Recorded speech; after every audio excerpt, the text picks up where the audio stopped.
తల్లి నిన్నే నమ్ముకున్నా, ఈసారన్నా కర్ణించమ్మా. ఏమండి? పూజ చేసుకుంటే మధ్యలో రావద్దని ఎన్నిసార్లు చెప్పాను?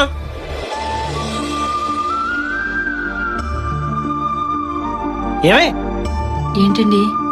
దేవి నవరాత్రులు అమ్మవారు సంచరిస్తూ ఉంటుందంటే అలా చూస్తావంటే?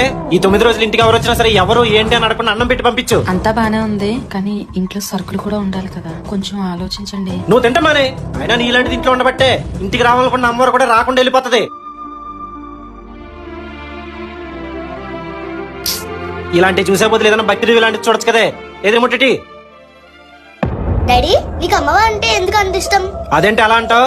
ఈ రోజు మనం ఇలా ఆరోగ్యంగా ఉన్నా, 3 పూట్ల కడుపుకి తిన్నా ఉన్నా అంత అమ్మవారి దయ వల్లే. అదేంటి, నీకు ఆరోగ్యం బాగాలేనప్పుడు అమ్మ కదా నిన్ను చూసుకుంది.